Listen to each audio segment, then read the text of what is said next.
presidente dos Estados Unidos, falando nele, disse nessa terça-feira que comunicou ao Hamas que o grupo deve se desarmar ou ele vai ser forçado a desarmá-lo. Na segunda-feira, o Hamas libertou os reféns israelenses vivos que estavam na faixa de Gaza e Israel soltou cerca de 2.000 palestinos após o acordo de cessar-fogo mediado pelo presidente americano Donald Trump. Fred, o Hamas não se comprometeu publicamente a entregar suas armas. A gente falou ao longo da semana da dificuldade desse acordo, mas essa declaração do Trump em relação ao Hamas mostra ali alguma fragilidade de que algo não deu certo? Olha, nesse momento nós estamos vendo uma situação cada vez mais tensa na faixa de Gaza, né? Hoje houve entrega de 4 corpos. Só que Israel já afirmou que um dos 3 corpos não era dos reféns que estavam lá em Gaza. É uma situação que já se apontava como uma questão problemática. Por quê? Porque diante do nível de destruição que acontecia lá em Gaza, mais ou menos 80% das edificações foram destruídas, e até a questão do próprio controle que o Hamas tinha sobre essa situação, ele não detinha os corpos de todos os 28. E esse é um dos pontos de exigência do acordo de 20 pontos que levou a esse cessar-fogo, né? Então, isso daí está gerando uma tensão em relação ao governo israelense, em relação à população israelense, que faz questão da entrega de todos os 28 corpos que estão lá. Israel também devolveu 45 corpos de palestinos essa madrugada para a autoridade palestina e Hamas e o Gaza, para que sejam entregues às famílias. Agora, há outros pontos de tensão em relação a isso e que levaram a essa declaração do Trump também, né? Nós temos um aumento da violência em Gaza. Outro ponto que é exigido, o desarmamento e o afastamento do Hamas de um governo, do controle de Gaza, não está sendo cumprido.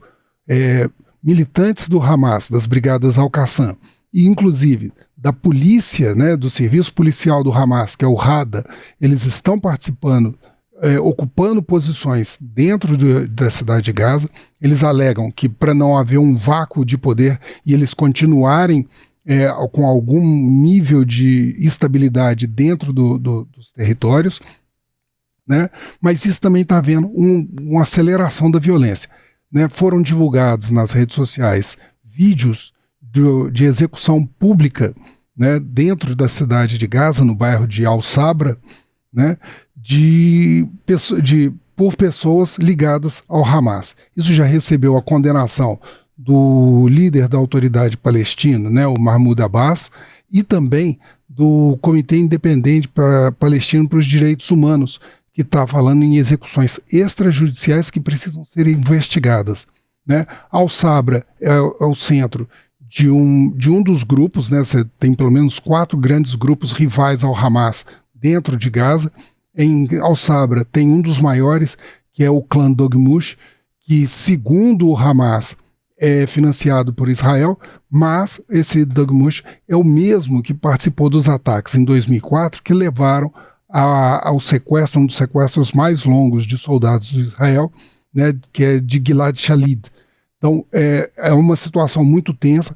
Parece que está ocorrendo um acerto de contas, e essa resistência toda, os problemas da entrega dos reféns, os problemas da estabilidade e esse rearmamento, essa reocupação dos espaços de poder pelo Hamas, levaram o Israel também a reter, né, a abertura da passagem de Rafah, que também faz parte dos pontos, né, dos 20 pontos, e limitando o acesso de ajuda humanitária. Eram esperadas entradas de pelo menos 600 caminhões por dia, estão entrando menos de 300, e aí a situação humanitária dentro de Gaza tem ficado cada vez mais complexa.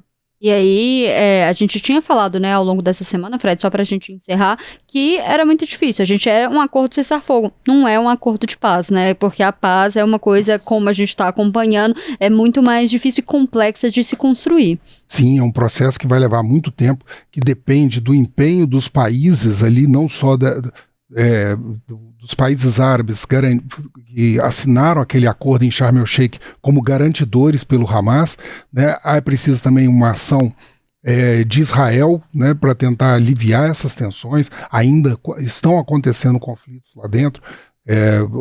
Nesses últimos dias, né, um grupo de civis se aproximou da linha amarela, que é aquela linha demarcatória entre as tropas e os civis, e houve disparo de militares de Israel contra esses civis. Houve também relatos de disparos no hospital Al-Ali. Então é uma situação que ainda precisa ser mais estruturada. Não é o fim do cessar-fogo, mas é um processo de acomodação, e há questões que são preocupantes nesse momento. Então é preciso muito esforço ainda para transformar esse espaço de expectativa e de esperança, que foi esse primeiro passo do cessar-fogo, num cessar-fogo prolongado, sustentável e que dê bases para um acordo de paz no futuro. A gente estava falando, né, o presidente americano falou assim que agora estaria instalada ali a paz no Oriente Médio, mas a gente viu que nem a primeira fase, né, do plano conseguiu de fato ser cumprida, né, quem diria a fase 2 começar. Não, a primeira fase, que era basicamente a entrega dos reféns vivos, né, e a suspensão dos bombardeios, a gente está vendo, isso daí é inegável, tá? Essa parte conseguiu. A parte complicada agora do acordo é exatamente essa estruturação de um governo de pacificação e reconstrução de Gaza. Isso daí vai ser complicado. E havendo uma explosão de violência e a recuperação das posições do Hamas, significa uma ameaça às expectativas de segurança de Israel, aos compromissos firmados pelo Egito, pelo Catar, em defesa dessa pacificação, e até mesmo um desafio à autoridade palestina. Então, todo aquele caldo político que já havia, que tornava mais difícil, né, você tentar conseguir um acordo de paz significativo, ele está voltando a se movimentar. Então, não quer dizer que é o fim do acordo de paz, etc. Pelo menos do cessar-fogo, né, vamos falar assim, não é o fim do cessar-fogo ainda, mas é a construção de uma série de situações que precisam ser enfrentadas muito rapidamente. E assim, o estilo do Trump para lidar com isso, como ele havia falado, é o seguinte: ele exige que desarmem, senão ele, pessoalmente, os Estados Unidos, vão desarmar o Hamas. We have told them we want to disarm, and they will disarm, and if they don't disarm, we will disarm them. And it'll happen quickly and perhaps violently. But they will disarm. Do you understand me? Yes. You say because everyone says, oh, well, they won't disarm. They will disarm. And I spoke to Hamas, and I said, you're going to disarm, right? Yes, sir, we're going to disarm. That's what they told me. They will disarm or we will disarm them. Então, a proposta dele para segurar a situação de paz é promover mais conflito. Então, é uma situação que é preocupante nesse momento.